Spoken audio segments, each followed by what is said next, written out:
Good evening. I'm Richard Waller, Executive Director of the University Museums at the University of Richmond. We are so delighted to have you all with us this evening. It is my very great pleasure to introduce Dr. Betty Neal Crutcher, the First Lady of the University of Richmond and trustee of the Virginia Museum of Fine Arts. Dr. Crutcher has graciously agreed to open our event this evening with her welcoming remarks. Dr. Betty Crutcher.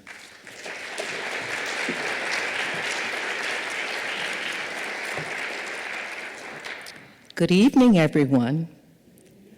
I am pleased to extend a heartfelt welcome to each of you present here tonight at the University of Richmond. I am so proud to be part of the rich environment of this university, where I serve on this campus as presidential spouse to my husband, who is present, Ronald A. Crutcher, the president of the University of Richmond. And in this community, where I also have the honor to serve on the Board of Trustees of our beloved Virginia Museum of Fine Arts. We are so pleased that you have joined us this evening to celebrate in our Commonwealth with its strong heritage and its great love of the magnificent creature we call the horse.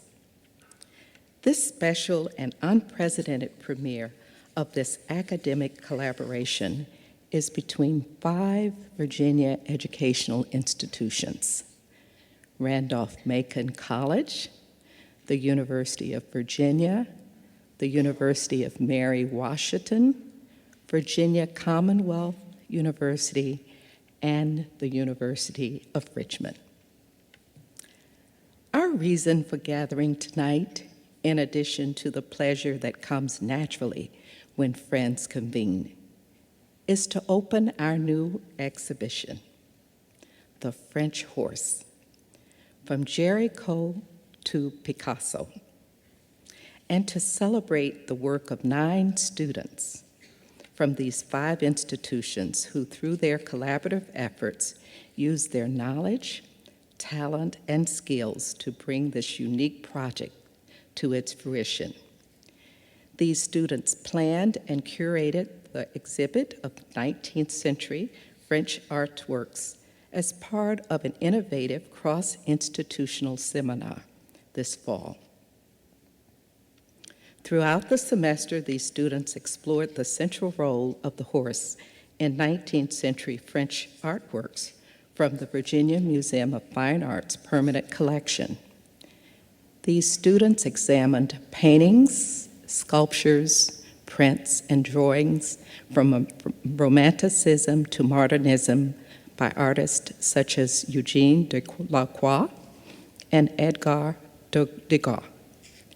These students conducted extensive research and prepared reflective papers. They met with conservatories, registrars, editors, and designers in the museum field. They benefited from visiting scholars and professors and each other, and they learned how to stage an exhibition, including the creation of object labels. What you will see during tonight's symposium and through more than 40 masterworks from the Virginia Museum of Fine Arts is the brilliant culmination of their work. We would like to recognize the 3 instructors who imagined and team-taught the seminar. Mitchell Merling, the Paul Mellon Curator and head of the Department of European Art at the VMFA. Jeffrey Allison, the Paul Mellon Educator and Manager of Statewide Programs and Exhibitions at VMFA. And Richard Waller, Executive Director of the University of Richmond Museums. If you can just raise your hand.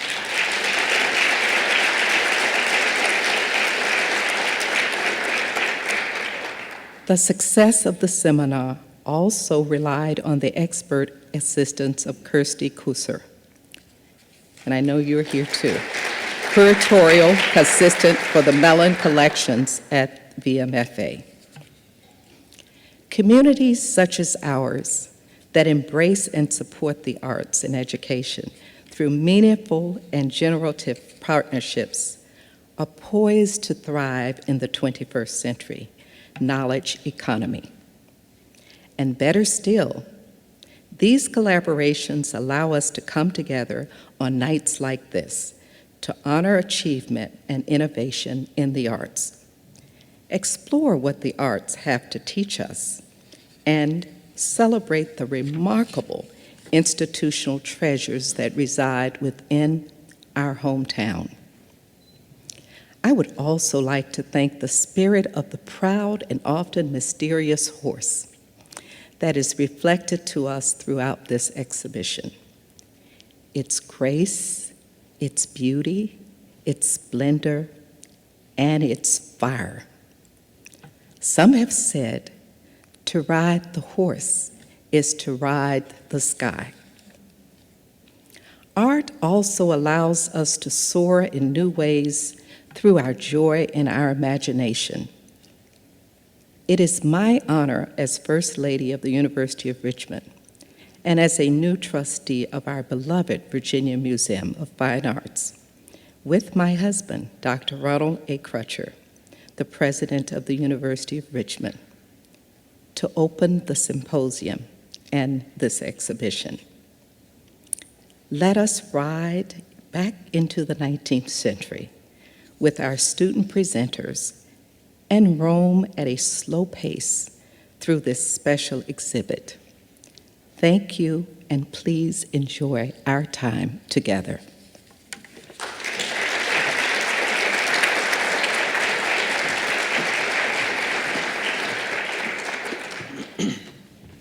Betty, thank you so very much for your wonderful introduction to this evening's opening.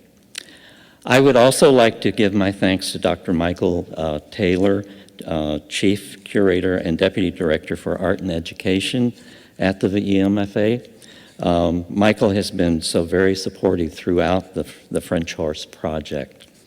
In addition, we would like to acknowledge Dr. Leanne Hurt Chesterfield, Director of Board Relations and Museum Planning at the VMFA, and Claudia Keenan, Deputy Director for External Affairs and Visitor Experience at the Virginia Museum. As Dr. Crutcher mentioned, we also owe many thanks to numerous members of the staff of the Virginia Museum of Fine Arts and to our staff here at the University Museums. We relied on the amazing cooperation of so many people at both institutions at every stage, and we thank each of you for your important roles in making this project a reality. I'll add my own thanks to my colleagues in this intercollegiate seminar, to Mitchell Merling, Jeffrey Allison, and Christy Kusser. This was truly a wonderful collaboration among the four of us. Special thanks go to Christy for her planning and keeping us on track, which was not an easy job, and for her teaching and working closely with the students in the seminar. I would also like to add a personal acknowledgement to Mitchell for all his extra efforts with teaching the course, with mentoring the students in the seminar, and working with the many staff members involved in the project over the last 2 years that it took to make this come to a reality.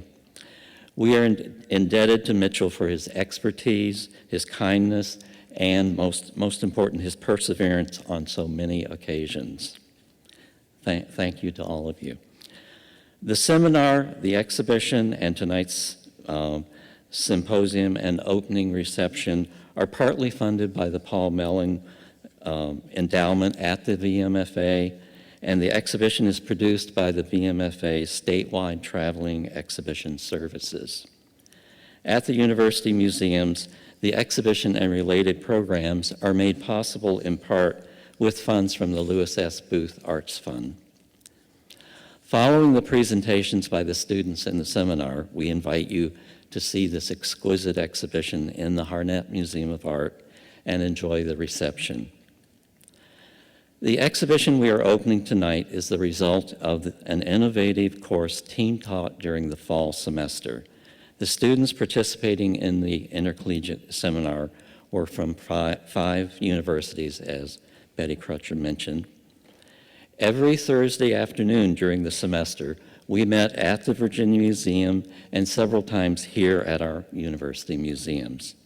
In addition to working with the instructors, each student had a faculty mentor at their home university. I would like to thank the faculty mentors for their encouragement and guidance throughout the course. To Evie Tarano at Randolph-Macon College, Margaret Lindauer and Ruth Bowden at VCU, Carmenita Higginbotham at UVA, Margaret Denton and Erling Javold here at the University of Richmond. And we would like to acknowledge the late Jean Ann Dabb at Mary Washington, who sadly passed away during the fall semester. Early in the course, each student selected a topic as a focus for their research. With this topic, they were also able to focus on a number of works from the Virginia Museum that would be included in the exhibition. They researched and wrote extended wall labels that now accompany their works in the exhibition. I know you will enjoy reading the labels in the exhibition when we go see it. For the symposium, each student will give a presentation on their topic of research. Just to give you a little bit of the structure. Each of the professors will introduce 3 students and then their topics. And I will introduce the first 3 presenters, then Jeffrey will present the next 3, and then Mitchell will introduce the final 3 students. Mariah Webster is a 2015 alumna of Randolph-Macon College with a degree in art history and a minor in French. Her interest in 18th century paintings was fostered by several projects, including her undergraduate thesis, Fashioning an Anglo-American Identity, Clothing in Early American Portraiture.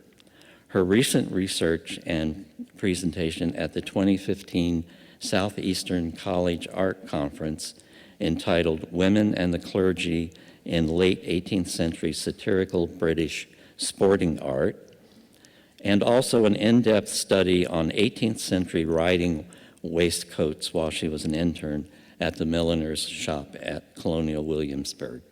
Mariah will be presenting on Carl Vernet, Anglomania and Orientalism. We've had it up here for a while, so you'll memorize that one. Samantha Davis will be graduating from Randolph-Macon College this spring with a degree in art history and studio art and a minor in elementary education. Samantha's presentation is on Theodore Géricault, Horses and Human Destiny.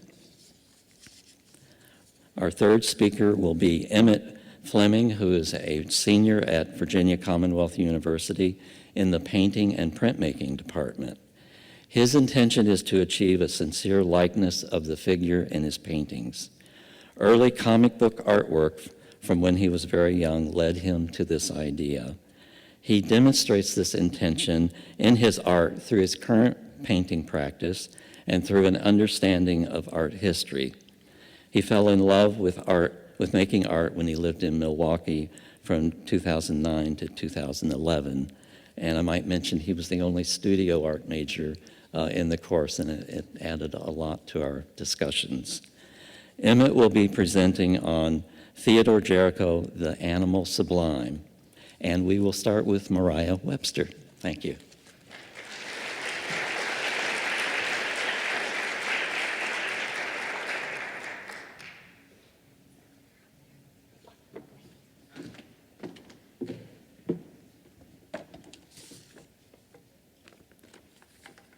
Good evening. I'm Mariah Webster, and my topic is Carl Vernet, Orientalism, and Anglomania.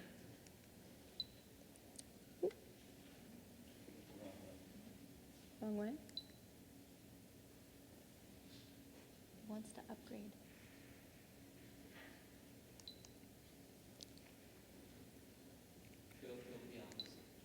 Okay.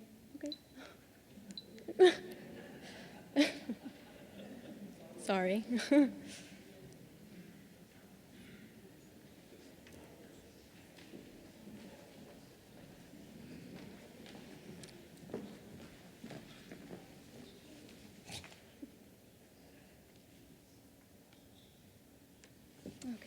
Thank you. Thank you. Okay.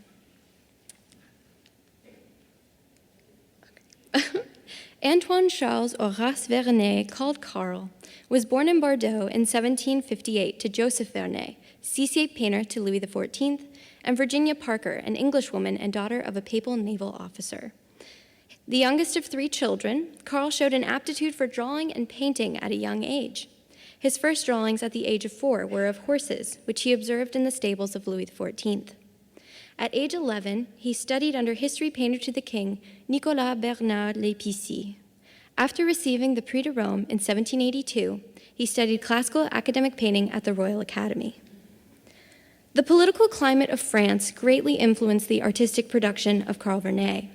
Prior to the overthrow of the Bourbon monarchy, Vernet, a royalist, enjoyed the patronage of Louis XVI as a painter of classical and mythological scenes, which frequently included equine subjects. His first grand tableau, Triumph of Aemilius Paulus, 1789, depicts the celebratory procession on horseback of the Roman general Aemilius Paulus after his victory over King Perseus of Macedonia in 168 BC. Aemilius Paulus rides in triumph on a golden chariot pulled by 4 horses, modeled after studies of French stable horses. These horses comprise an essential narrative element in this work. In the aftermath of the 1789 revolution, Vernet suffered personal losses for his royalist affiliation. His sister was put to death by the Revolutionary Tribunal. During this time, Vernet briefly produced satirical prints of Parisian fashion entitled Unbelievable Men and Marvelous Ladies, published in 1797. Under the consulate, the transitional government following the revolution, and the Directory, Vernet painted battle scenes for the French Empire, especially of Napoleon Bonaparte's 1798 Egyptian invasion. Bonaparte, French military and political leader and Emperor of France from 1804 to 1814, found these scenes so successful that in 1808 he awarded Vernet the Legion of Honor. These renderings of the Orient, historically defined by the French as the lands of the Ottoman Empire, Middle East, and Northern Africa, captivated the attention of French artists and the public alike. From 1800 to 1812, the French Academy's annual salon featured many works with subjects relating to Bonaparte's campaign. This watercolor painting, Mameluke on Horseback with Bow and Arrow, circa 1800, is included in our exhibit to illustrate Vernet's ability to capture horses in a variety of thematic and stylistic ways. In this work, the Mameluke, a professional soldier in the highest caste of Egyptian society, maneuvers his horse over fallen debris and shoots an arrow over his shoulder, creating a strong compositional diagonal, a nod to Vernet's academic training in the Baroque style. The sumptuous clothing of the Mameluke and the exotic scenery enthralled European viewers who saw the Orient as a glamorous land. More importantly, this work recalls the significance of the Orient as a critical trade route to India. Vernet produced a number of drawings and watercolors of Mamelukes, many of which were reproduced as lithographs and engravings by other artists. For artists such as Vernet, the Mameluke and his Arabian horse stood as a symbol of the fierce, exotic warrior and patriotism. Following the disastrous Battle of Waterloo in 1815 and the restoration of the Bourbon monarchy, Vernet returned to painting horses for the royal family under Louis XVIII. This time, he turned to sporting art, a popular 18th century British genre that privileged the landowning gentry in dynamic scenes set in the British countryside. Early in his career, Vernet was patronized by Louis-Philippe II, Duc d'Orléans, who imported thoroughbred horses, hunting dogs, and even jockeys for horse racing. Organized horse racing was first established in France by Louis XVI, who arranged horse races at various chateaux for his wife, Marie Antoinette. Following the Revolution, Napoleon reinstated racing and established a national animal husbandry for horse breeding. At the same time, the craze for all things English, Anglomania, emerged as a cultural movement in the early 19th century. It was during this time that le sporting art française emerged as a genre of art whereby horses were the focal points of art, not accessories to it. The second work by Vernet in our exhibition is The Race, La Course, a work in pen, ink, and watercolor, circa 1801. The Race is an example of the new sporting art française genre. Two horse jockeys raise their whips to urge their racehorses forward. As an owner of horses and accomplished rider, Vernet was skillful at rendering the anatomy of horses, preferring slim pedigrees in both painting and writing. His understanding of horse anatomy and movement is masterfully communicated through this scene. Throughout his career, Vernet skillfully rendered the horse in an assortment of genres. His artistic legacy rests on his vivid battle, oriental, and racing scenes, and above all, his elevation of the horse to a legitimate subject in French art. Thank you.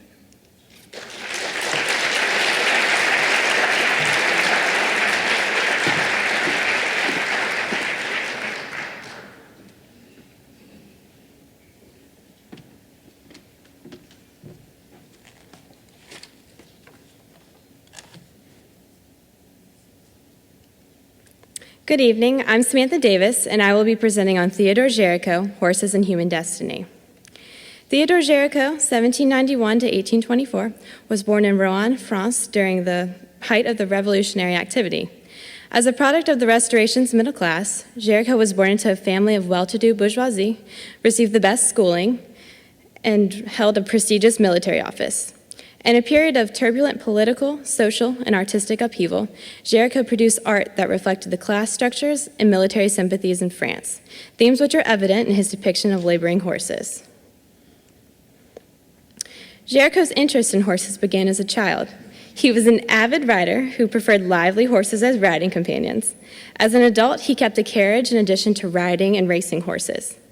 In 1808, his fascination with horses drew him to Carl Vernet, 1758 to 1836, a well-known fashionable painter of modern subjects, in particular of horses. Vernet allowed Géricault the freedom to observe, draw, and copy within his studio. Géricault then entered the studio Pierre Narcisse Guérin and formally enrolled in the École des Beaux-Arts, with the intention of emerging as an established, academically trained artist. Géricault's classical training and interest in the horse would lead him to study military horses in their stables. He created many pencil and oil sketches that capture the horse in motion and different anatomical characteristics of horse breeds. In Horses' Rumps, 1848 to 1815, Géricault expands his study of the horse through careful observation of the individualistic traits of each breed. His meticulous scientific studies of horses influenced his creation of Wounded Cuirassier, leaving the battlefield, shown at the Salon of 1814. Géricault's work indicated his concern for freedom and justice. In this painting, Géricault depicts a Frenchman exiting the battlefield with an expression heavy with defeat. The horse mimics the body language of the rider, exemplifies Géricault's use of the horse as a prominent subject matter. 5 years later, he exhibited his most well-known work, Raft of the Medusa. This romantic painting conveyed a contemporary political scandal surrounding a shipwreck. The work required intense observational studies for each figure and received honorable mention at the Salon of 1819. Dissatisfied by the limited success of the Raft of the Medusa, Géricault began to focus on his day-to-day surroundings for artistic inspiration. Born in a period of contested aesthetics, he sought new technologies and stylistic techniques for art and strayed away from purely academic traditions in search of originality. From 1820 to 1822, Géricault traveled to England where he captured the scenes of everyday life through lithography. With a renewed interest in realism, he produced prints of horses at work that catered to the market and the taste of collectors. Géricault was praised for his genre subjects that were in constant circulation following his return from London. Géricault's first print series, Various Subjects Drawn from Life on Stone, depicts horses or equine-related activities, solidifying the horse as a staple in society. Entrance to the Delphi Wharf, one of the 12 prints within the series, portrays draft horses being directed by a farrier through the rear brick arch leading to the wharves on the Thames. The working animals represented the divisions of the class structures within society. The sturdy cart horse symbolizes the laboring, lower, and poverty-ridden class. The French farrier, Géricault reiterates the social structures in French society through the horse. Here, the large draft horse is a representation of the French working and serving class. The heavy-bodied horse dominates the composition and is no longer perceived as a mere accessory to everyday life. Positioned slightly behind the horse, the fairy is less prominent in the composition, directing the eye back to the animal. Géricault emphasizes the labor of the lower class through the visual of the horse. French class status and military sentiments are emphasized through Géricault's lithographs during 1818 and 1820, depicting the Napoleonic soldier's cause as heroic and glorifying or poignantly heart-rendering. In a wagon full of wounded soldiers, Géricault's draft horses pull a cart of maimed and amputated figures home from battle. Géricault's empathetic view of the situation is presented in the concerned, frustrated, and disheartened expressions of both the men and horses, sharing the same sympathy in his other works like Raft of the Medusa. Géricault allows his horses to interact emotionally within the work, which elevates their status from simply a tool to a valued participant in the scene. In Cheval Mort, Géricault heightens the importance of the horse by devoting the entire composition to its depiction. A lone horse dead in an unforgiving landscape. Characteristics of the animal's life are interpreted through the horse's ungroomed mane and tail. The harsh portrayal alludes to a lack of care experienced by the animal during its lifetime. The diagonals of the carcass increase the drama in the scene and bring the focal point to the head of the horse. The horse's mouth rests open, alluding to its last breaths. As scavenger birds hang in the air, with this lithograph, Géricault emphasizes the death as a sublime state that resides beyond the bounds of human control through the body of a horse. Géricault's lithographs within our exhibition are exemplars of his symbolic use of the laboring horse to reflect on the social, political, and artistic movements of the period. Thank you.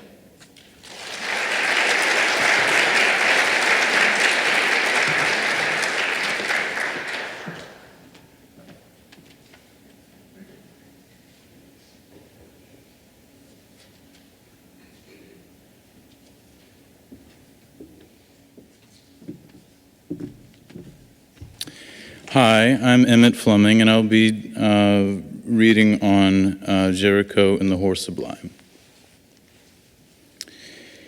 Edmund Burke, whose game-changing philosophy, the sublime, is centered on the reality of what is natural to us. He is crucial in order to grasp Géricault's art, as well as any given work of art from the 19th century. According to Burke, we use the original natural causes of our pleasure to regulate our senses. Burke uses this idea to oscillate all experiences, with their interpretation being sublime. He expects us to safeguard our natural palates with this idea in mind. Horror and terror are drops of rain compared to the hurricane of sensation, which is true if horror and terror were competing experiences. Burke goes on to wax the meaning of this oscillation. The color black, for example, is bleaker than other colors. If one is reminded of its presence, then an unsettling distance will come about in the mind, like a psychological fog blurring the edges. He explains black being a shock in contrast to other colors because of the sensory will read it as too violent. The idea is not clear if Burke means for the interpretation of the color itself to be too violent or the distance it provokes. Black is the essential color to move us into the scene in Géricault's painting, as in Raft of the Medusa, his most accomplished work. In The Two Horses in a Landscape, it displays the precocious talent that foreshadows the rest of Géricault's aesthetics. There is a mirthful exuberance of childlike play in the painting process. The striking lack of detail but innate scope of appropriate shape of representation of light is seen here. The horses are shown as unencumbered while the process is full of experimentation. The newness is obvious since it was crafted in 1808-1809, before Géricault became Guérin's student. The defiant shadows, milky white highlights, smooth texture comfortably fits both horses in an uneventful lush day of fun. Both horses are striking poses as if to show off their physiques and energy.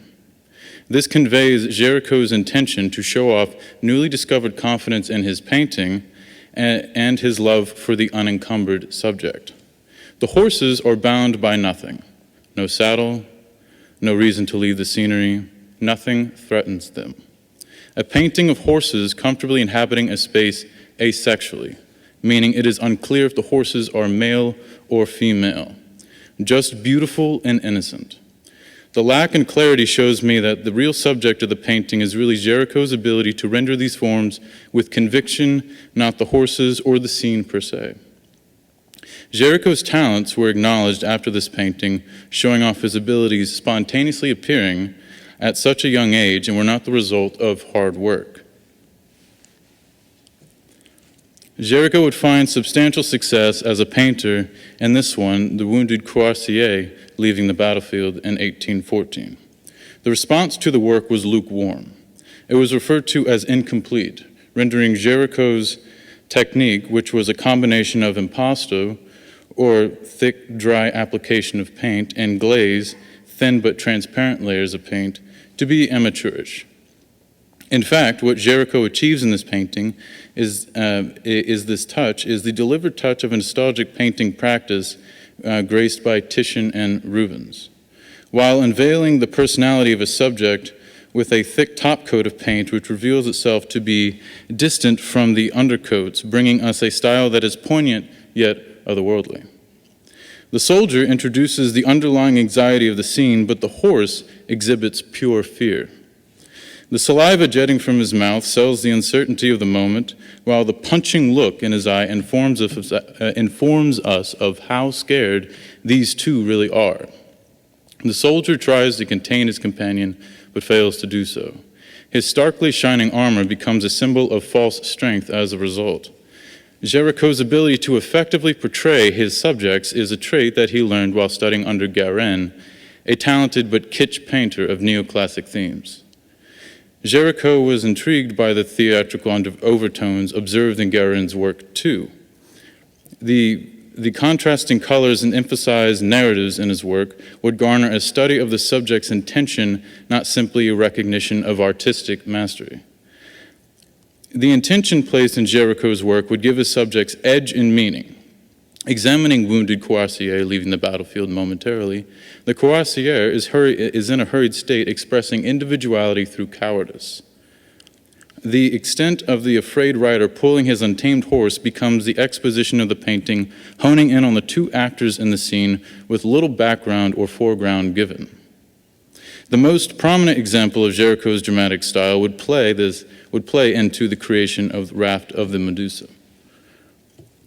In this one, the mare and the foal, they stand in an illuminated space, different from the authentic space soon seen in a horse frightened by lightning. The relationship between the delicate nature of the print, which is on chinquelé paper, and with these thin lines, it is of a mother and young horse that do so much to idealize the space. The 19th century adage of horses being drawn as if composed of mechanical parts or treated as machinery is turned on its side here. The vignette makes the scene far more romantic and ideal that makes it seem like it appears from some ancient Greek daydream. The print has some similar issues like in The Wounded Cuirassier, where the two horses are trapped in a landscape, while the visual dynamics employed in the print reinvest the viewer back into the loneliness of the two figures, both of whom merge into one unit of crossing necks, creating one connected horse form. The light and airy quality of the paper and the line work develop a feeling of ephemerality. The two horses have this moment together only once, like the fleeting moment of mother with child. The closing in vignette reminds me of an eerie glow of an old television set being turned off. In a way, this is a mockery. There's mockery in this print. It appears as if Géricault is using the baggage of this dreary, cold reality of what a horse's life really is to catapult a device, this print as a device, as an escapist print that becomes more important in contrast to that reality. The space depicted in the print has a disorienting effect like in Wounded Cuirassier. The horses cooperate with the surrounding line work that assembles the tree branches and stone tablets. They are neatly placed in the pocket of that space. The disorientation is in the invention of that space alone. It's carefully crafted to endow these horses with an Eden of their own, as well as the line work complicates any immediate judgments of the environment. The meticulous line work draws us deeply into the print where we can count long winding strokes from the horses into the background. The vignette comfortably leads the eye out of the picture again. This all builds in a concept of relative consciousness in this work, meaning there is no measure for the time passing in the print. The horses are frozen and timeless. We gaze onto horses with perpetual display for us to awe and fall asleep, only to imagine how magical life could be to be like them, stressing the dreamlike formlessness inherent in these long contouring strokes. The horses are sharing each other's space too, as a transition from old to young. Also, the mare is hovering over the young horse, making a tacit umbilical cord from mother to child. Combined with the lightness of the print on chine-collé paper, the atmosphere is one that does not complete the rest of Géricault's aesthetic. Head of a white horse has an all-knowing confrontation and is also warm. More than that, it resembles a disembodied head, which at a glance seems like a sagging human skull. The angularity of the face appears to be more bone than flesh. The look in the horse's eyes is focusing on nothing in particular, only staring off screen. The impression is that the viewer is not noticed, or admired by the subject. We could be ghosts to the horse. It's not a tension or a disappointment, but an aura of non-attachment from the horse. The viewer is not necessarily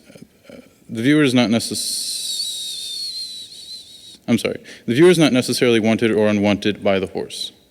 The viewer's relationship to the horse is awkwardly positioned between the emotionalist study of shadow and form and an introspection caused by the psychological effect of the painting. The sublime aspect of the horse's gaze and demeanor is empathetically charged to make us believe that he is a person. The confrontation therein is used squarely on the understanding that the horse is placed in humble grandeur, not directly engaging the viewer to make the viewer come to the horse rather than the opposite. The horse has nothing to prove or reveal to us. His presence is an alm of contentedness. We inherit this unbiased perspective of the horse, knowing that the horse is portrayed with humility. That unbiased perspective embarrasses us and makes us wish we didn't have the judgments we have. The horse is humble and honest, developing a sincere tone that reflects a bit of beauty. As seen in A Horse Frightened by Lightning, the horse is imprisoned and is forced to make a decision. The horse is one intertwined with earth, but is struck by the awe of the heavens and is forced to make sense of it. There is no logic made of the godly presence before him, so we see an attempt by the horse to assimilate all information into the horse's stressed muscles and only visible eye. We see the horse's hair and note it's similar, if not exactly the same color, and also composed of the same brush strokes, of the ground implying a bond between the horse and earth. The sameness of the brushstrokes tells us Géricault's philosophical mindset of how uniformity represents his ideal environment and is achieved through a consistently rendered picture plane. The uniform touch is to blend heaven and earth together, not tear them apart, as so often does when angels descend to earth as in Titian's Assumption of the Virgin. The lightning here is coy and all-encompassing. The horse knows that there is nowhere to run because the composition is tight on the horse and the lightning is throughout the sky, coming close but never touching the horse's body. The animal is forced to make an instinctual decision based on fear. The sky signals a form of the unexpected and the anticipated. The unexpected is the storm and the discomfort it causes, and the anticipated is the continued uneasiness, as the horse is now aware that the unpleasant feeling will linger a while as he is trapped without a way of escaping, the omnipresent blackness of the sky. The horse gives us a half step back, which is the most opaque part of the painting. The half step displays a sense of awareness just discussed, but also plays on the viewer's heartstrings. The simple act of the horse appears aware of the storm is some indication that the horse has dealt with these matters before and will carry on, hence the melodrama of overcoming your troubles. The half-step cries out for mercy, as we see, but the horse is not aware of what could happen to him. His instincts brought him into view, and his instincts will take him out, thus completing Géricault's narrative. The untamed force is undetermined, in the same way that nature itself is unpredictable and veiled in mystery. Géricault's idea is that the horse holds the bizarre essence in haste just as in nature, not to threaten man, but to prove ownership of its environment, one which is free of bondage, further enhancing this concept of God. Géricault presents the idea that when man finds a cause worthy enough, he becomes more than himself in order to achieve its effect, such as capturing one's freedom in 19th century Europe. Thank you.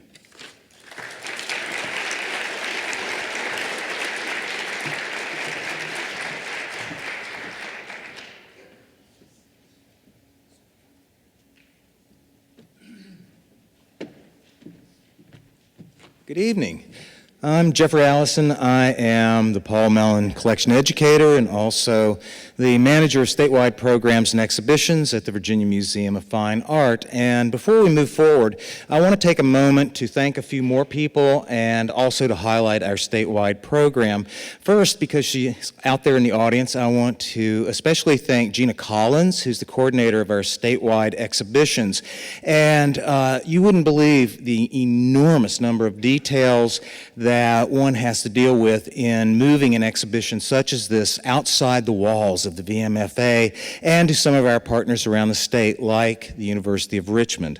I'd also like to thank members of our conservation department and registration departments for the same reason, because they have greatly contributed to the success of this exhibition, and they've also been available to talk to our students throughout the semester and really give them some amazing behind-the-scenes tours, I think. When I mention our statewide program, I want to highlight the fact that the VMFA is your museum, and as you see, perhaps all the time if you come past the Boulevard and Grove entrance, it's your art. And that doesn't mean it's just your art here in Richmond. We work hard to provide the same opportunities that you have in Richmond to come to the museum and experience the art and all of our other resources to all citizens of the Commonwealth, whether you're in Big Stone Gap in Southwest Virginia, or Cortland in Southside, or McLean in Nova. And we currently have over 1,000 statewide partners from K through 12 schools, through colleges and universities, community centers and art centers, and about 20 partners that qualify as museum-level partners that can take exhibitions such as the French Horse. And we're very excited that some of those partners are going to continue this show after it leaves here at the end of its run. It'll first go to the National Sporting Library and Museum in Middleburg, and I'm really excited that we have a number of staff members here tonight from that organization, so I hope you get a chance to meet them at the opening. And if you've never been to Middleburg to their wonderful facility, put it on your list for the spring. It's a great place to go. And then this fall, it will go to the University of Mary Washington, where one of our students that you'll hear from in just a second is from. And it really is just the perfect example of how we work with our partners around the state constantly to create innovative programming and, as I said, access to the arts.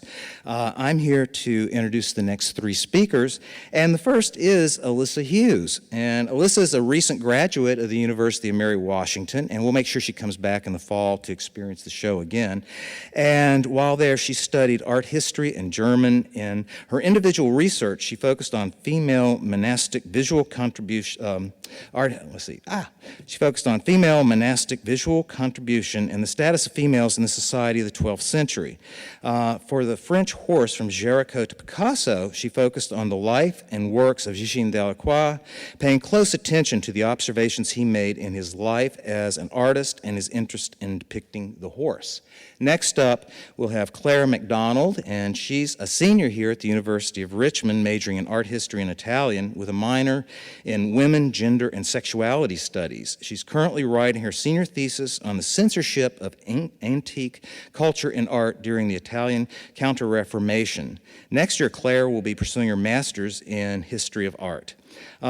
Claire's interest as Antoine Louis Barré comes from work she did at her summer internship with the education department at the VMFA, and her presentation is entitled Antoine Louis Barré, What I Learned at the Zoo.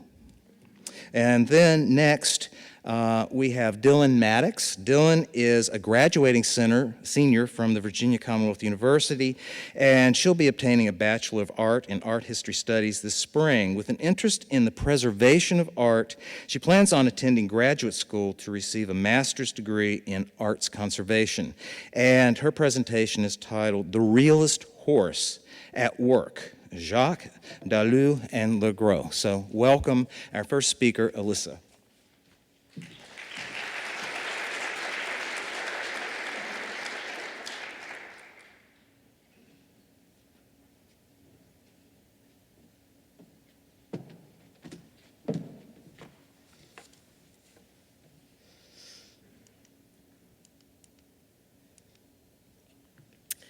Through the course of this past semester, I've attempted to understand the mind of Eugène Delacroix.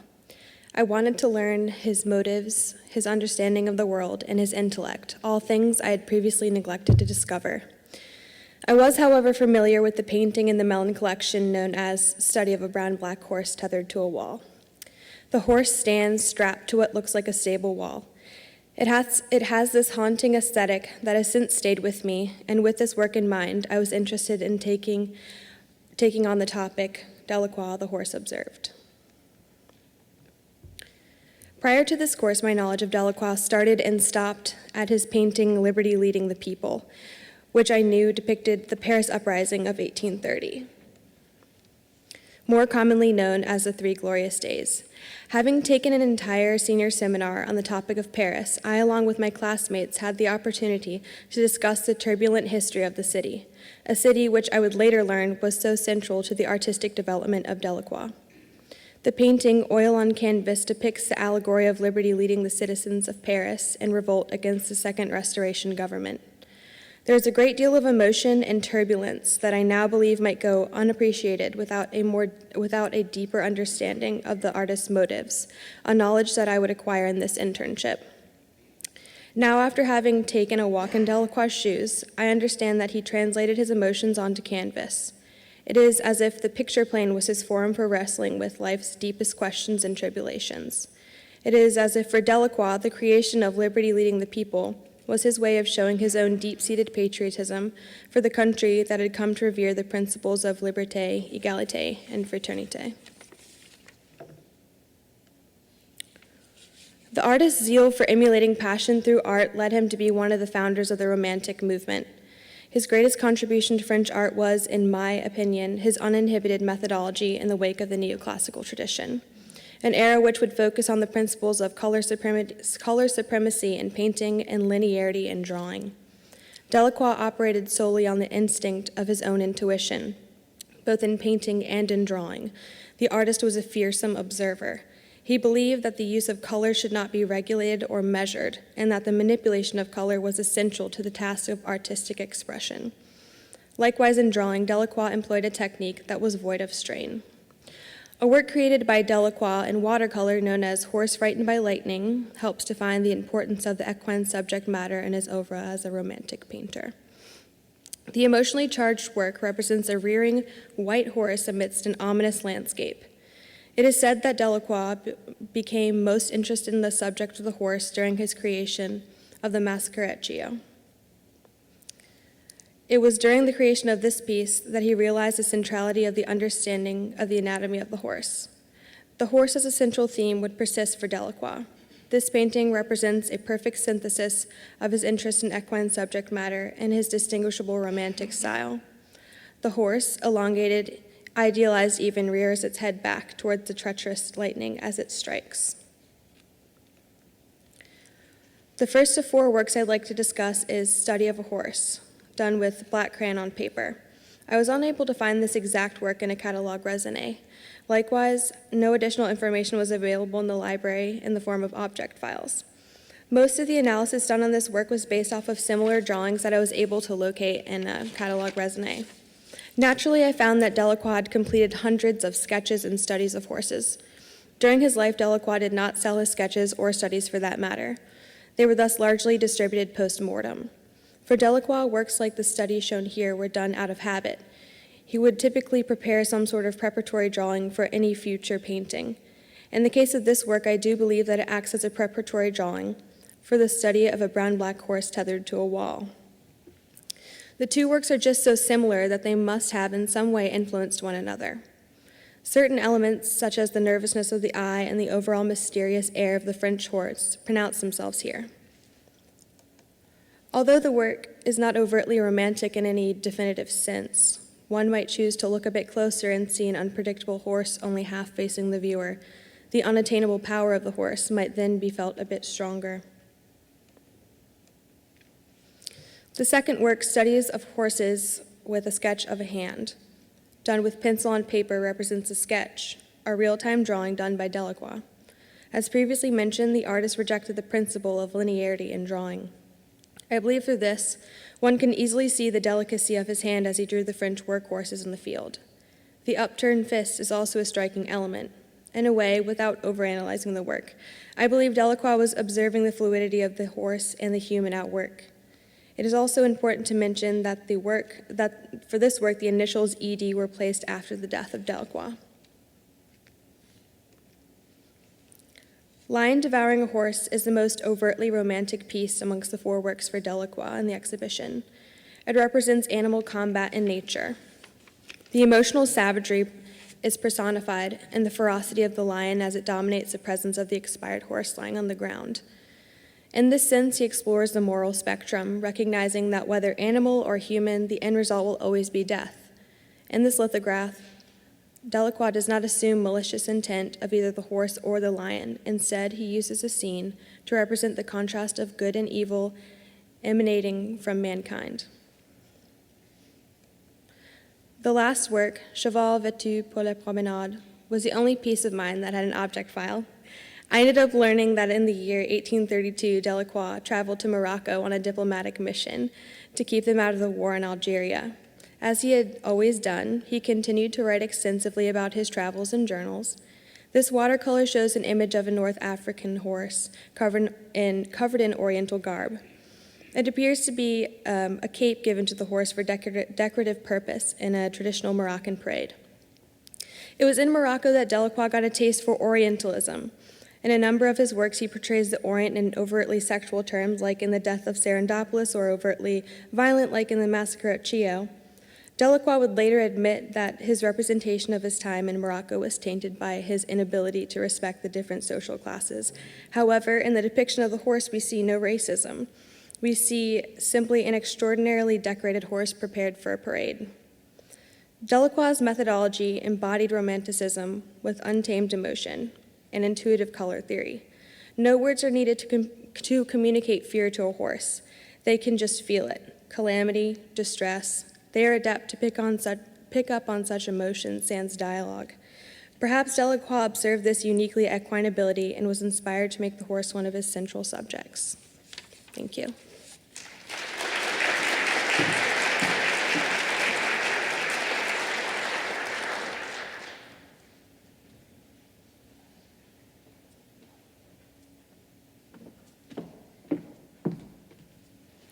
Good evening, my name is Claire McDonald, and my topic is Antoine Louis Barye. Antoine Louis Barye was born in 1796 at the very end of the Terror in Paris. His father was a goldsmith, which likely influenced his apprenticeship as a boy to the goldsmith of Napoleon. Before long, he was working in the studio of the sculptor François-Joseph Bosio and the painter Antoine Gros. All of these experiences made him highly qualified for the École Beaux-Arts, where he started in 1818. At the Academy, he received training in the classical tradition, where elevated subject matter, such as scenes from history or classical mythology, were favored. Early on in his studies, he created monumental sculpture, but this was abandoned early in his career as an artist. In a mode of thinking that was a precursor to the same ideals as the Impressionists, Barye challenged the hierarchy of subject matter by foregoing works of grand historical importance in favor of less grandiose subjects. These subjects specifically include scenes from mythology, hunting scenes, and equestrian statues. But Barye is probably most well known for his animal sculptures. Barye drew exotic animals from life in the Paris Zoo and attended animal dissections to prepare for his animal sculptures. After he received his training at the École Beaux-Arts, Barye was appointed Master of Zoological Drawing in the Natural History Museum, where Auguste Rodin was among his students. Rodin said of his teacher Barye in 1889, "Master of masters, who clung to nature with the force and tenacity of a god and dominated everything. He belongs to the centuries, and only after him will he be loved. He is our great glory, and we shall have to depend on him in coming generations." Because of Barye's mastery in conveying dynamic, muscular animal figures in a range of motions, art critic Théophile Gautier famously dubbed him the Michelangelo of the menagerie. His choice to create small sculptures is significant because he made a career out of producing artworks for the middle class that was emerging in Paris. Barye's choice in subject matter was so broad because he catered to a wide audience and used his classical training at the Academy, the popular subjects that interested artists at the time, and his personal observations at the zoo in creating the works featured in his catalog. His small-scale works were produced through the partnership of Barye and C, which was started in 1845 with the entrepreneur Émile Martin. This middle class was gaining an interest in art as they acquired wealth and started to form their private collections that before were only available to the wealthy. Barye's sculptures were also popular in America to both the affluent and newly wealthy. The company offered approximately 230 designs of small bronzes in the catalog of 1865. Two examples of his work that include horses are the Tartar warrior checking his horse, which is in the Walters Art Museum, and Theseus fighting the centaur, which is in the Metropolitan Museum. I've chosen these two examples to illustrate Barye's interest in subject matter trends at the time. In the case of the Tartar warrior, a member of the Tartar nomadic tribe pushed to the lands of Russia by the Mongols during the rule of Genghis Khan, Barye exhibits his interest in the exotic, which is seen elsewhere in the exhibit in the works of Carl Vernet. This horse is used in combat, and this work depicts the relationship between this foreign warrior and his militaristically trained horse. The statue of Theseus and the centaur may depict a mythological creature instead of a full horse, but I chose to include this work to illustrate both Barye's classical training and his masterful understanding of horse musculature and the horse's body in motion, as he undoubtedly relied on drawings and studies of horse anatomy for this work. Like the Tartar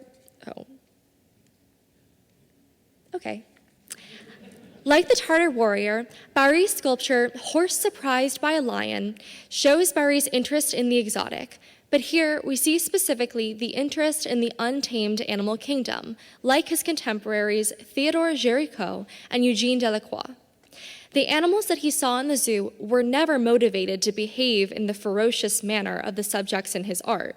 His sculptures, therefore, rely on the careful eye of a master draftsman and the romantic imagination to create a sublime fantasy, one that terrifies but also prevents the viewer from looking away, for fear that they could potentially miss a precious moment of savage combat. Horse Surprised by a Lion depicts the horse in a moment of vulnerability as the lion sinks its claws into the flesh of the horse, which experiences surprise and terror with no ability to defend itself. The Turkish horse also exhibits Barye's interest in the exotic, while showing off his skills as a draftsman, considering a sculpture with this much anatomical detail and idealization could only be possible from accurate and carefully crafted sketches.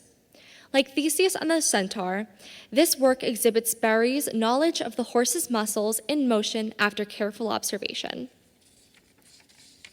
Barry is an important figure not only in the history of French art, but also in the context of our exhibition, because his small works speak to the departure of purely academic art and reflect how the emergence of the middle class influenced the business of art production and collecting. To cater to this industry, the treatment of Barry's subjects was inspired by classicism, but also reflect the interests of contemporary romantic artists like Géricault and Delacroix, who are also interested in the exotic and ferocious. The horse easily adapts to each of these subjects, whether it be a moment of terror in the animal kingdom, combat, a scene from the hunt, or a well-detailed study showcasing the beauty, grace, and power of the horse's body. The French horse excellently lends itself to the multiplicity of Barry's subjects.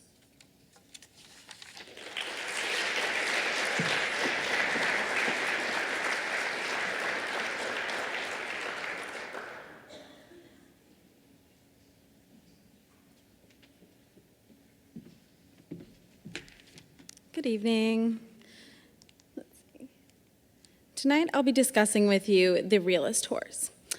During the later half of the 19th century, France was going through a time of strife. The French government was undergoing severe political transitions, which resulted in extremely hard conditions for the lower class structures of the country. As a result of a revolution of 1848, the New Orleans Empire came to an end. In turn, Napoleon III came into power during a period known as the Second Empire. In the interim of the formation of the Second Empire, salon environments, similar to the one pictured, took a liberal stance when accepting works to put on view. As a result, the French public was introduced to artists such as Gustave Courbet, who later became associated with the rise of the realist movement in France. In spite of artistic advancements, the governing role of the Second Empire leads to the downfall of the local French economy.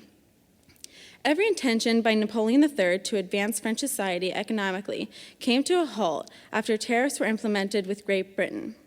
Consequently, the French working class was alienated, which led to a liberal upheaval from the French public and the creation of the new constitution in 1870. After the Prussian defeat of the Franco-Prussian War in the same year, a second uprising from the French public resulted in the fall-off of the Second Empire and the founding of the Third Republic. Although hostility had consumed France, new relationships were formed with war and art. Art as a mode of conveying class structures and professional artistic advancements,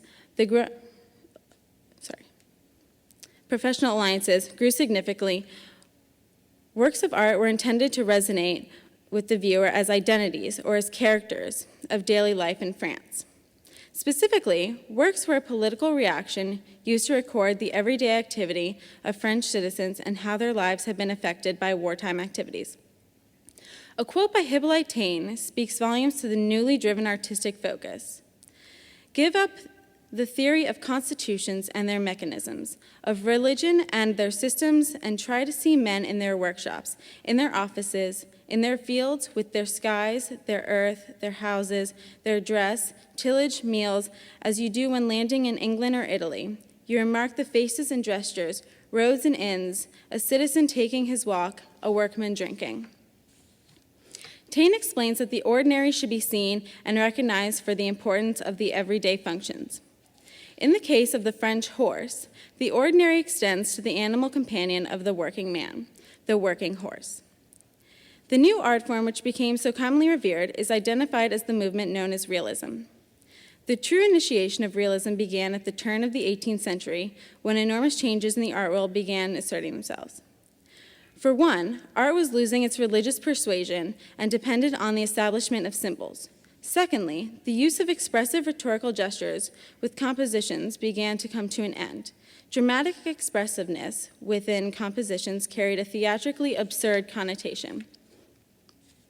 From the dates of 1800 to 1830, the newest aim in art was to display visual truth and artistic objectiveness when representing contemporary life.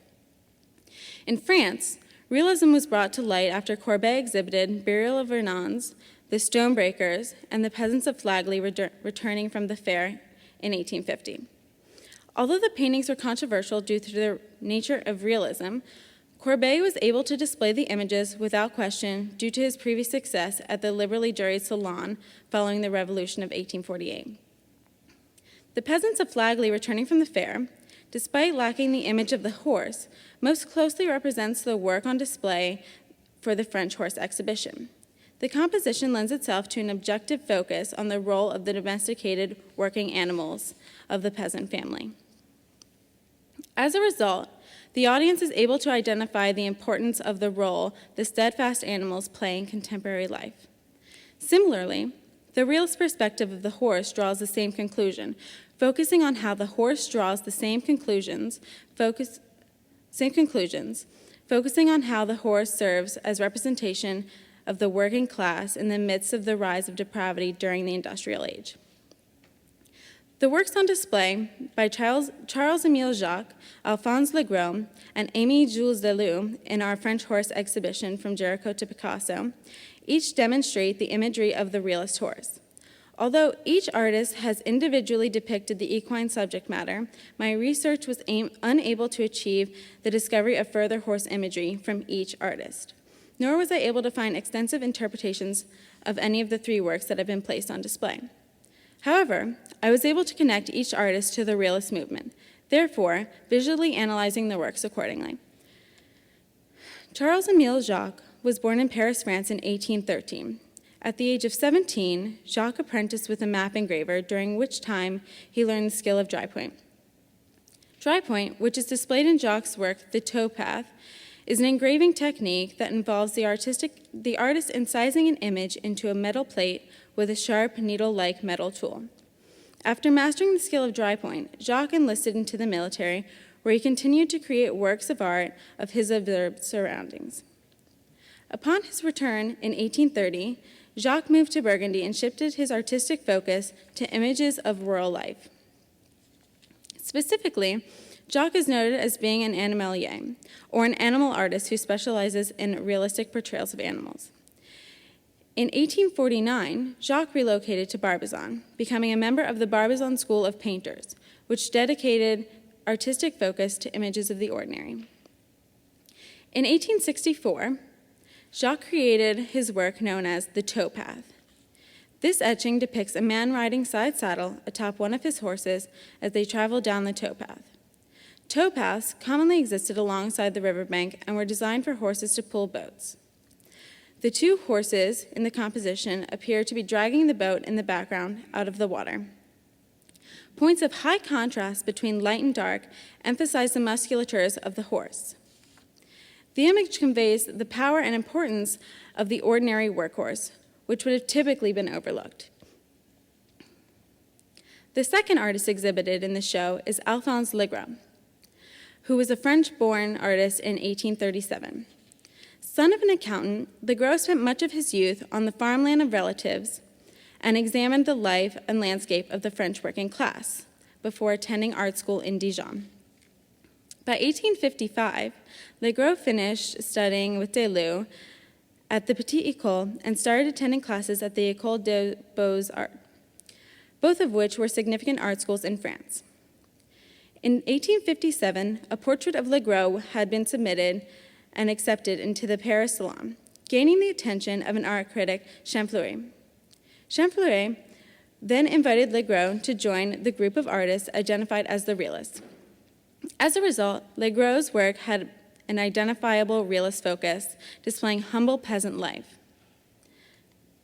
Around the date of 1869, Legros completed his work known by the name of Les Ménagers. This etching depicts the genre scene of several idle monks alongside the monastery's working horse, who is hard at work driving a mill. Legros' loose mark-making gives the etching an expressive quality. The lines composing the monks are heavy and dark, which gives the men weight, and the lines composing the horse at the mill are thin and quick, which gives the horse the appearance of movement. Movement is further conveyed through the subject of the horse and his relationship with the mechanical object. The horse, which has already been established as an icon of movement in the 19th century, is paired with a piece of machinery, which has the sole purpose of moving in the work setting. The horse and the mechanism become a single unit, which places emphasis on the work ethic of the horse.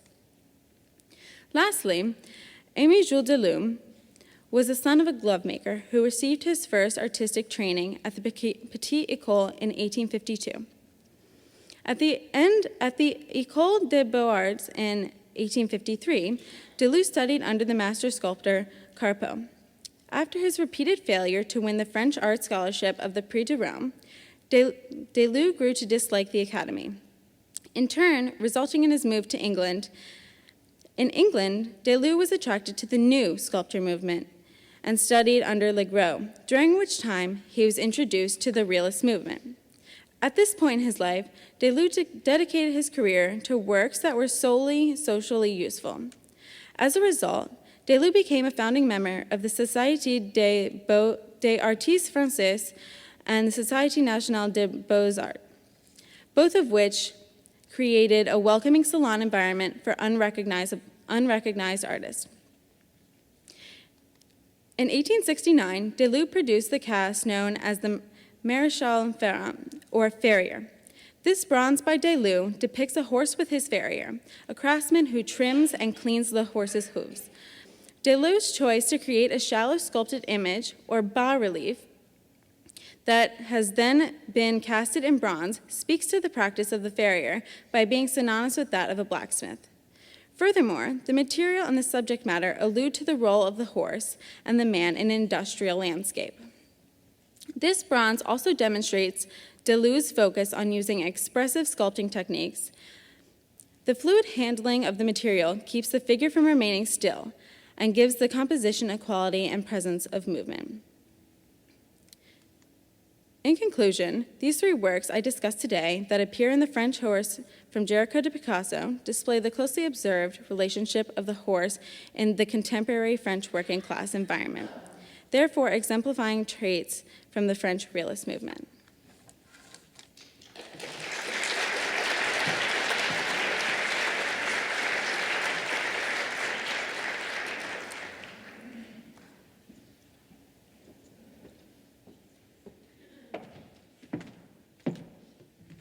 Good evening. Hi. I'm Mitchell Merling. I'm the Paul Mellon Curator and head of the Department of European Art at the Virginia Museum of Fine Arts. And I have three things to do very quickly here tonight. I have to say some words of praise for my colleagues, Jeffrey and Richard. I have to read some carefully thought out thoughts on the course and the exhibition, and I have to introduce the last three speakers. So all of this would not have been possible without Jeffrey and Richard. Jeffrey is the Paul Mellon Educator and manager of statewide programs. Jeffrey is a brilliant Mellon educator. He knows everything there is to know about the Mellon collection. He has a very eloquent voice. He brings the Mellon collection alive all the time. He enacts, he embodies George Catlin on a daily basis, and many other artists, Toulouse-Lautrec among them.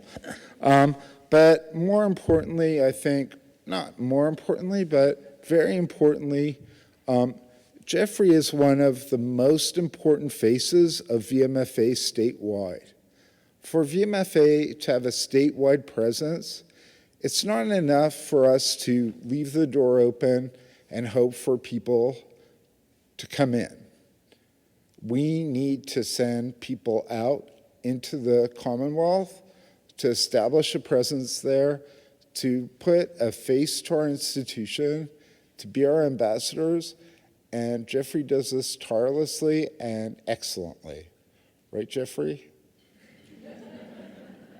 You are our best ambassador, and we thank you for it.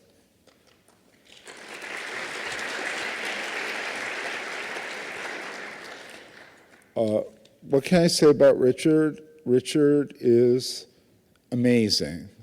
This museum is so lively and such an integral part of the University of Richmond and the community of Richmond and the art scene here. It's a privilege to work with him. When Richard and I have been collaborating in a million minor ways for as long as both of us care to remember, and possibly longer. But I have to thank Richard particularly for trusting that not only could VMFA deliver works of art for an exhibition, but that we could actually partner as educationally on a project such as this, that we could be a partner in the course, and that was really an important part of this project. And VMFA was privileged to participate in the education of these excellent young people to produce this wonderful exhibition. So thank you, Richard, for your confidence and your friendship. So here's what I have to say. It's banal. There would have been no symposium without the exhibition. There would have been no exhibition without the course, no course without the collaboration, and no collaboration without the incredible works of art from the Mellon, Razor, and St. Clair collections. That's very obvious, right? But I'm here to talk about the course and the exhibition. Every exhibition is really a unique, irrepeatable experience, bringing together outstanding works of art in a meaningful way, not only to give pleasure, but also to educate. Seeing a great exhibition can change one's life, or at least the way one thinks about art, the world, or history. And I think we've all had that experience. Maybe some of us were lucky to have it more than once. This exhibition may not change anybody's life, but it is unique for the thought brought to bear on a single subject, the French horse, a major subject in 19th century art, illustrated by both the quantity and quality of works, including, and I'm just mentioning, 4 great Delacroix, 5 superb Degas, 13 profound Géricaults. I must confess that Géricault is a personal preference, as well as 2 sculptures by Barye, which are considered pinnacles of the Romantic movement in art. This exhibition covers major artists from every major movement in French 19th and early 20th century art, from Romanticism to Surrealism, working through Orientalism, Realism, Second Empire, Impressionism, and Post-Impressionism through Modernism, all the while following the important historical transformation of the horse from daily necessity and constant presence to marginalization, limited to the turf and the park. Making this exhibition as a group of disparate individuals, professors, as well as students included, was itself a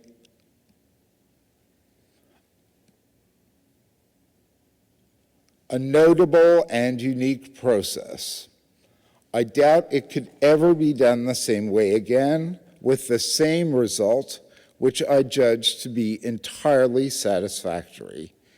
In the event, everyone who participated in the course and the exhibition grew substantially, both personally and professionally, and I think the institutions did as well. For most of the students, it was their first exhibition. For some, it was not, actually. There were juniors who had done previous exhibitions, believe it or not. But I can say with certainty that for none of them will it be their last.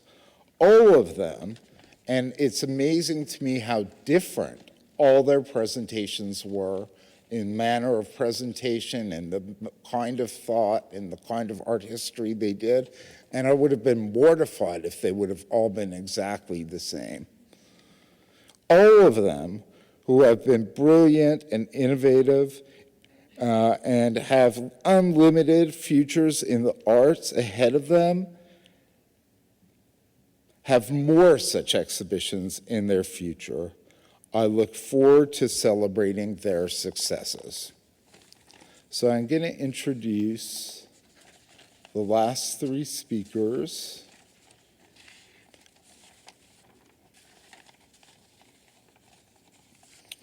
Amy Wu, Jenny Cassani, and Elisa Ashley Carmichael. Amy Wu from the University of Virginia will be speaking on the Second Empire, the Pompous Horse, Man Lamy de Dreux.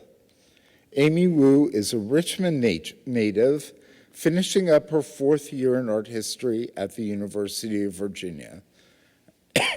As a museum education intern, she is currently working on an exhibition entitled Casting Shadows at the Fralin Museum of Art, which will open on Friday, April 15th until Sunday, August 14th. When she is not studying, when is that, Amy? Amy spends her time taking photographs of her city.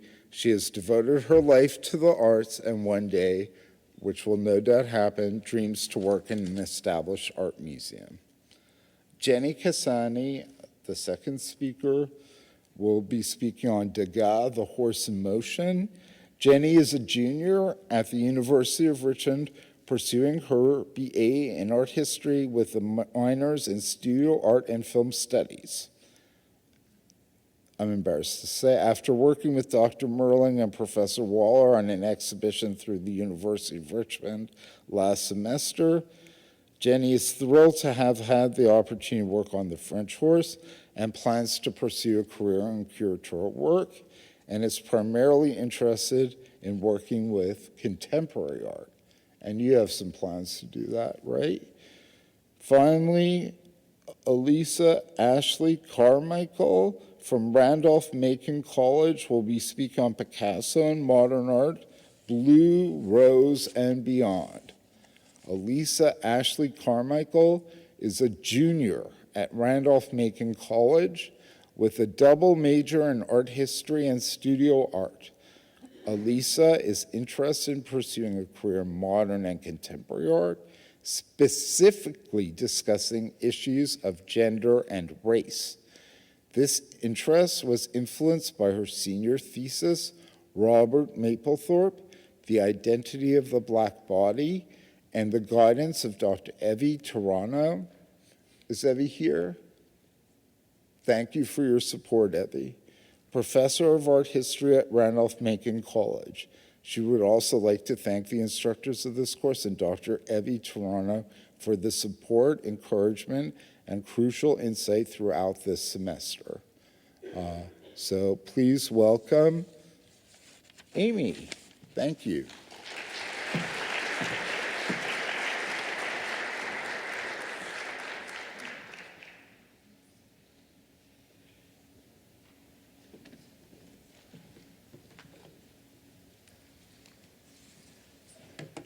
Thank you, Mitchell, for the lovely remarks, and thank you all for being here and supporting my classmates and I.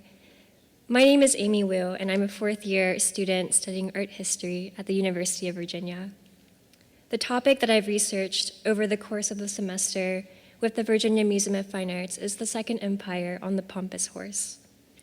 I hope you enjoy my presentation as I take you on a journey on the lives and careers of the artists Alfred Desdreux, Eugene Lamy, and Pierre-Jules Men, who in my eyes have displayed the beauty and sophistication into each and every piece. Horses are seen in all walks of life, from the lower class all the way up to nobility. Using a refined touch, artists can make these horses glow with a shiny coat and larger-than-life stature. Alfred Desdreux, Eugene Lamy, and Pierre-Jules Men are all masters at showing the horse, not just as a simple animal, but also as an integral part of the French aristocracy, specifically in the Second Empire. Desdreux was seemingly destined to have a notable career in the arts. His father was a painter, and as a child, his uncle, the painter Pierre-Joseph Desdreux d'Orsay, took him to the studio of Theodore Géricault, and his friends studied with Lamy in England after returning to Paris in 1849. Took to the Second Empire immediately. Similar to Lamy. Also similar to Lamy, he had a long-lasting relationship with the Salon, where he would show regularly for several decades. The notability adored him and his style due to the sophistication in his paintings. He was even commissioned by the Emperor Napoleon III himself.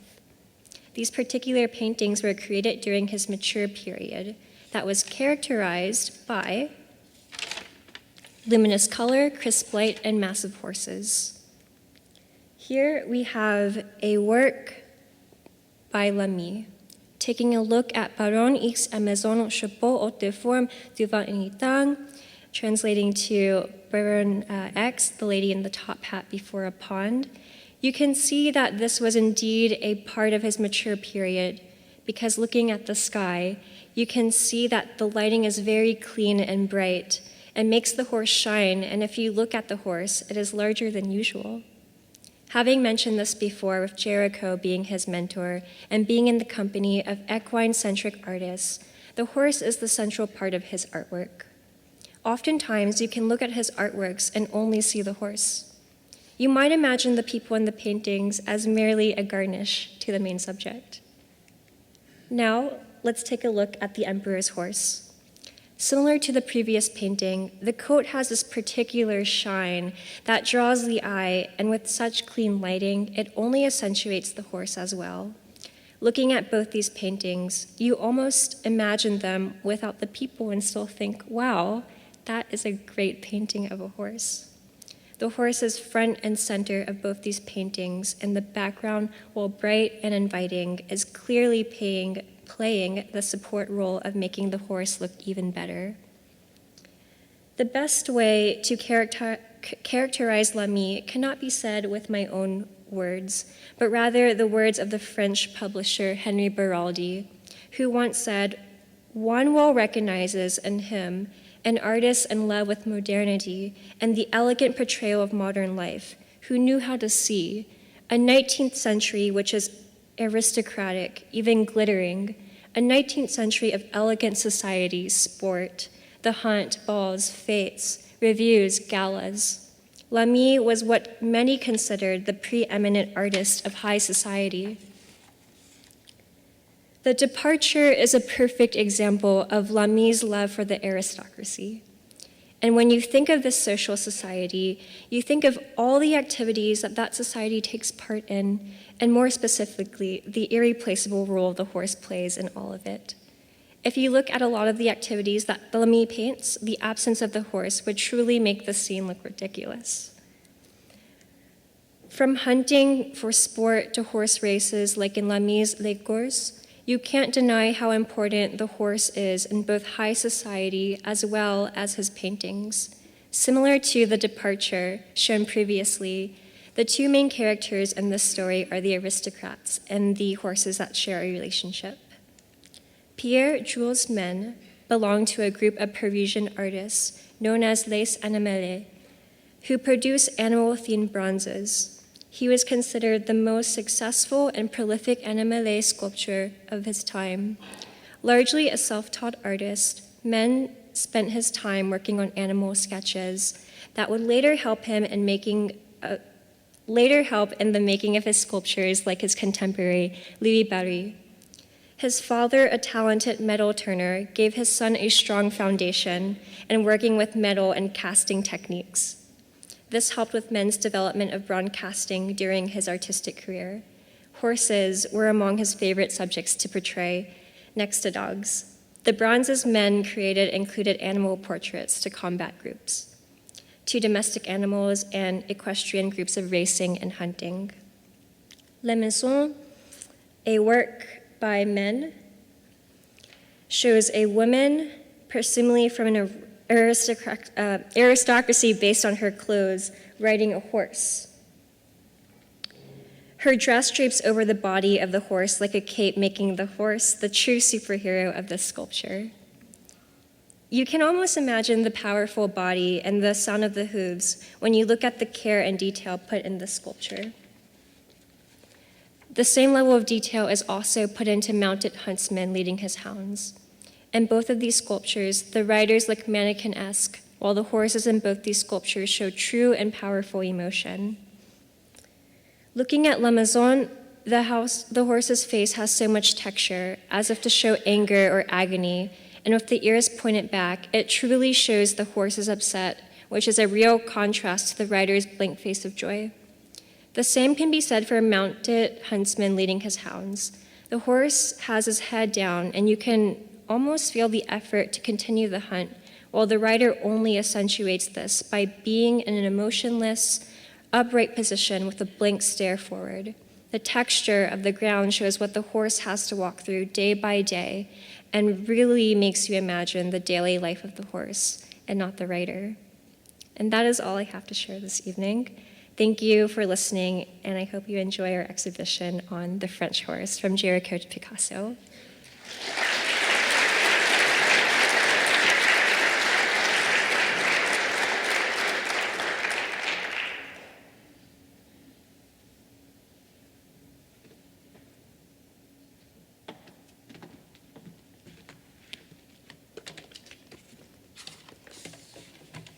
Hello, everyone.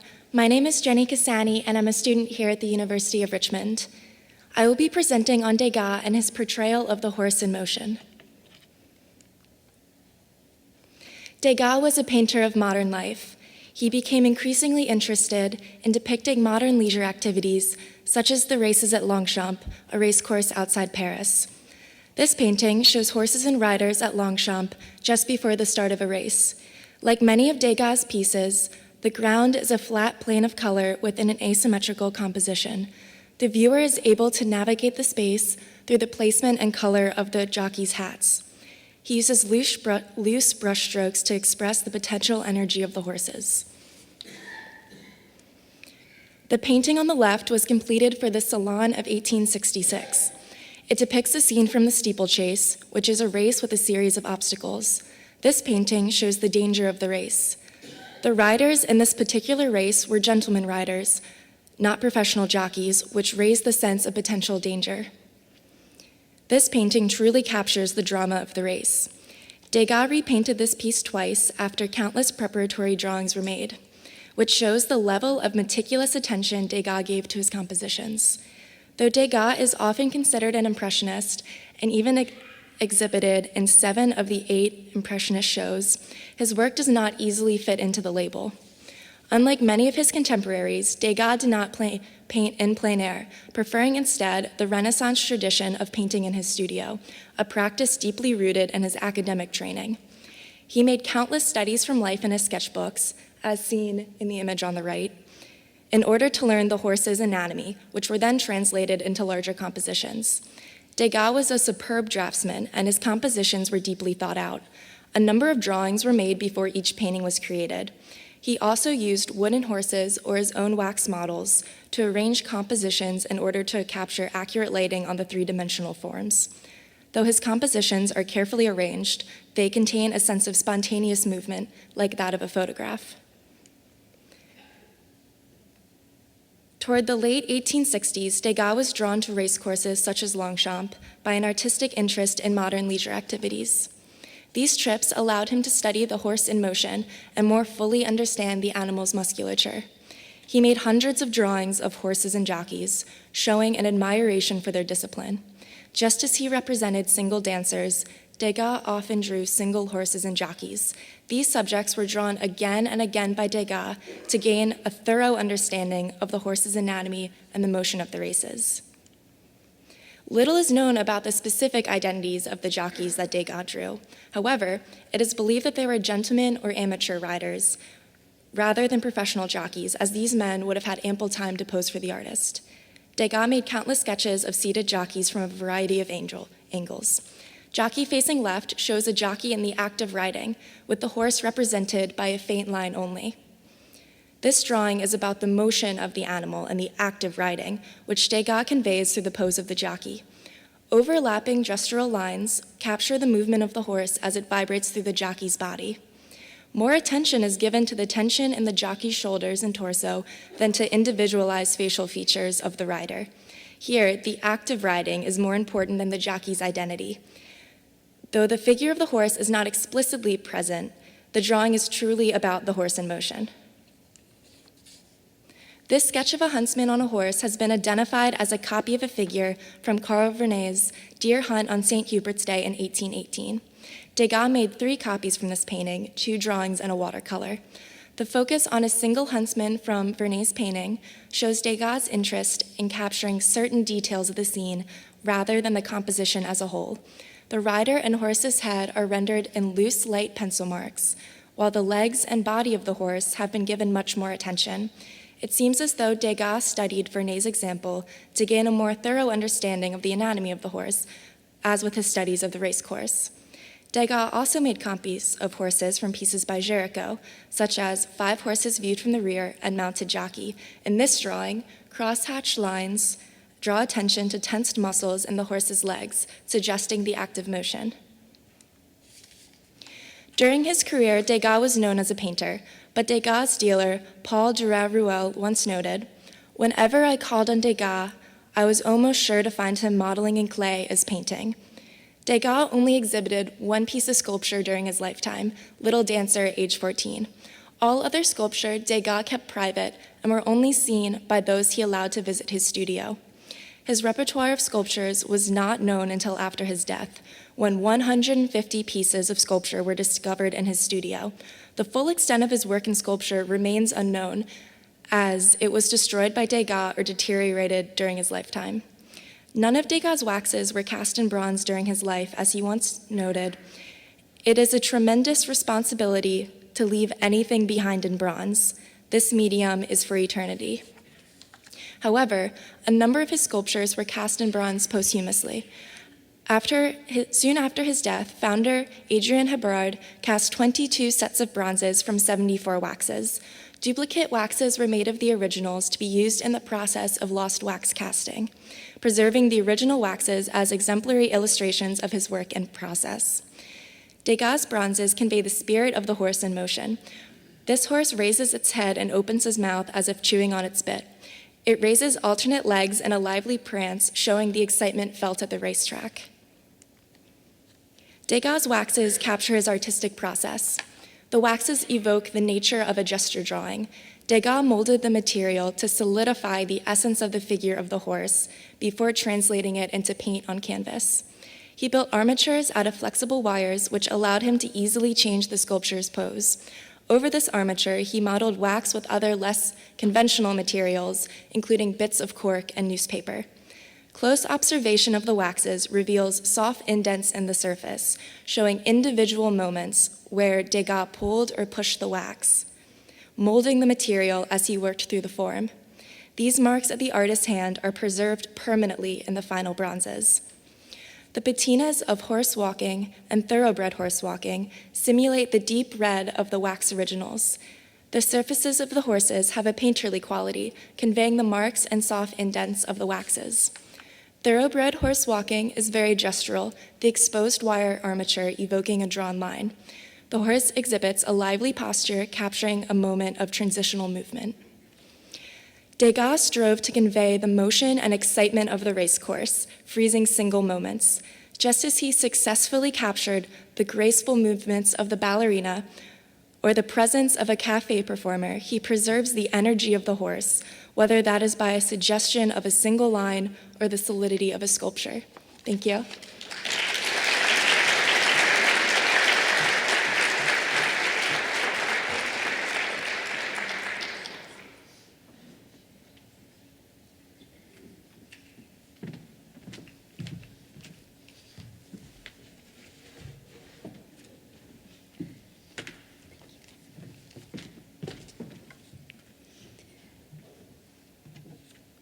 Good evening, everyone.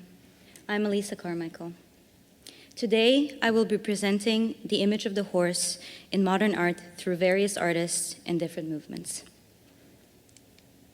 The Fauvist style was characterized by bright colors, vivid brushstrokes, and the pictorial plane defined by the movement of color. The artists Henri Matisse and André Derain became the leaders of this movement in 1905, when they used this new approach in their landscapes. By the time Derain was 20 years old, he was painting with artists such as Henri Matisse and Maurice de Vlaminck. Their influence is reflected in his early work, where he uses explosive colors typical of the Fauvist movement. During his career, Derain often shifted styles, but towards the end, he returned to optical realism. In 1906, artist Raoul Dufy joined the Fauvist movement after encountering the work of Matisse. Although he uses a very bright palette, his work is not strictly defined as Fauvist. He created a unique calligraphic style in which he painted scenes of racecourses and holiday resorts. Through his work, he managed to connect the decorative qualities of 18th century French art to the present. The painters Pablo Picasso and Georges Braque created the Cubist movement between 1907 and 1914. Picasso and Braque worked in the same studio and initially developed analytical cubism. They created a new visual language that was adopted and developed further by other artists. During the early 20th century in Paris, Surrealism gained popularity as a literary movement, adopting a mixture of Freudian psychology and Marxist ideology. In 1924, André Breton claimed that Surrealism had the intention of, quote, verbally expressing the real functioning of the mind, end quote. The Belgian painter, René Magritte, was one of the leading figures that channeled this manifesto through visual art. He was officially established as a surrealist painter in 1926 by using poetic imagery in the work of the Lost Jockey. This lost jockey will later reappear in his paintings. The horse as a subject matter plays various roles in modern art, from an icon of classical traditions to a reflection of personal identity. André Derain depicted the horseman through several works during his career. In Night on a White Horse, he places the figure in an Arcadian landscape while using a flat surface and bright colors. In this painting, we see a combination of influences of Paul Gauguin and his studies of paintings from the Louvre. In the 1930s, Derain was commissioned to illustrate Pantagruel, a satirical book written by François Rabelais.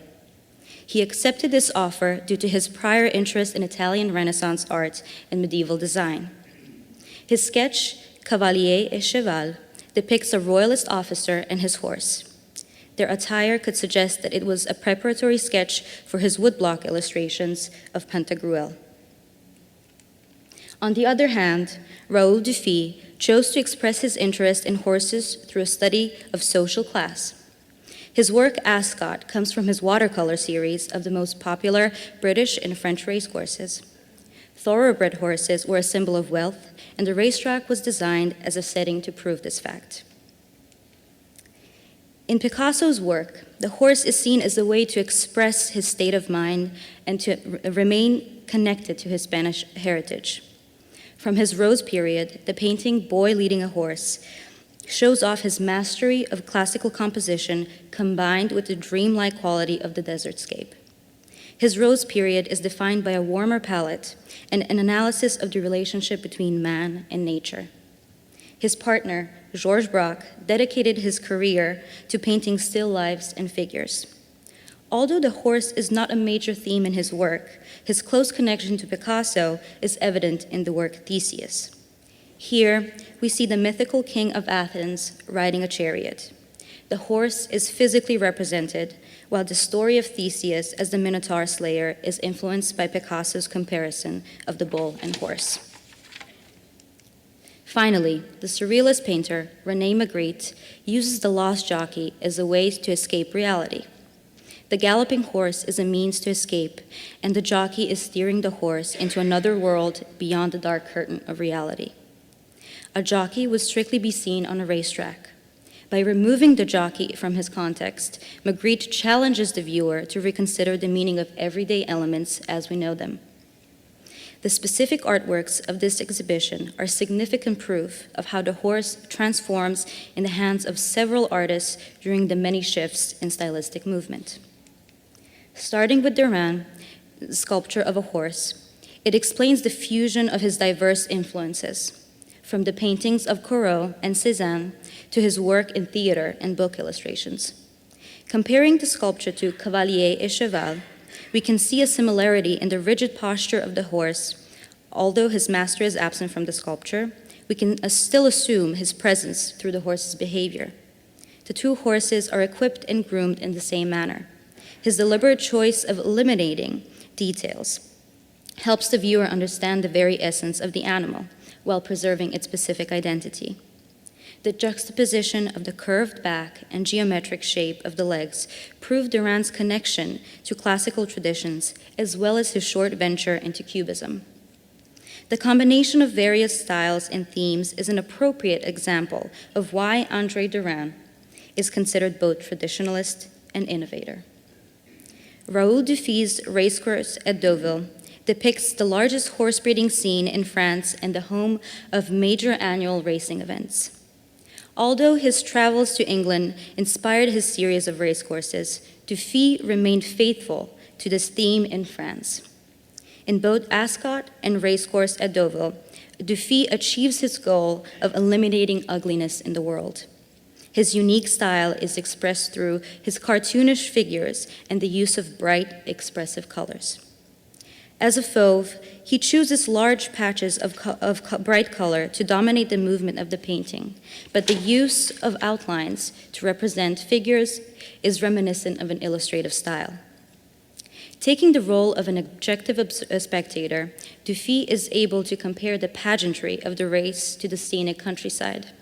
He did so by energizing the midsection of the painting with warm reds and browns and contrasting it with the peacefulness of the landscape with cooler greens and blues. Two very important works are Pablo Picasso's Horse and Jester on Horseback. His horse was sketched in 1901 at the very beginning of his blue period. The choice of the color blue is used to express depression. In this work, Picasso shows his excellent knowledge of anatomy and proportion while trying to begin his process of unlearning academic traditions. The use of unnaturalistic colors in a landscape, such as blue and orange, becomes his study of color contrast. Although he remains truthful to the object, this horse is created through the lighter and darker tones of blue. By using two mediums, crayon and ink, he establishes the contrast between heavy and light elements. The thick layers of the crayon represent the stability and weight of the horse, whereas the fluidity of the ink represents the movement in the sketch. The horse's wavy mane and tail, as well as the turning of the windmill, are manipulated by the wind. During his career, Picasso created and mastered the concept of a cubist space by eliminating the use of depth and perspective on the canvas. The beginning of this process are seen in this sketch, where he simplifies the hills to a blue area and the windmill to a pentagon. 4 years later, Picasso had already transitioned into his Rose period with Jester on Horseback in 1905. Comparing it to Boy Leading a Horse, both paintings show Picasso's interest in analyzing the connection between man and animal. Unlike the boy, this figure on horseback is fully dressed. The red costume reveals the figure's identity. The ruffled collar and peaked hat, adorned with bells, are worn by a jester. Picasso had a fascination with people of the circus world, resulting in jesters frequently depicted in his works. In this work, the composition board he uses as a surface becomes a key component in the painting. The board is transformed into his background and the skin of the jester. By doing so, he repeats his process of unlearning the strict rules of academic training. His friend, Georges Braque, grew curious of seeing all aspects of a painting. In 1939, he turned to sculpture. That very year, he created his sculpture of a horse. Although a different medium, Braque remained faithful to Cubism by avoiding the use of volume. This horse allows the viewer to observe him from one perspective with the possibility of seeing more. The texture and fragmented lines of the horse speak to the fact that Braque wasn't interested in modeling, but rather in inventing signs that measure space. The final artwork I will present is Magritte's Wrath of the Gods. As previously stated, his lost jockey represents the escape from reality. He would often choose elements that produce a synthesis, which involves contradiction. This sketch compares the lost jockey and horse to a driver in a car. Using these objects, he juxtaposes the natural and man-made world, pitting the energy of nature against a passive machine. This was a product of Magritte's frustrations with the rise of industrialization and the creation of a passive, artificial society. In conclusion, we have seen how many different 20th century artists use the horse as a means of conveying their ideological and stylistic concerns. This further indicates the strong pull of equestrian subject matter in French art well into the 20th century. Thank you for your attention.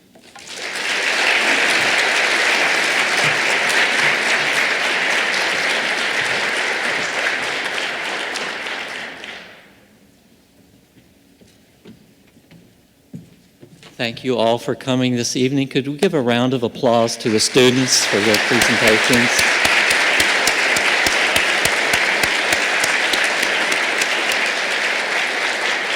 And now, please join us in the Harnett Museum to see the exhibition.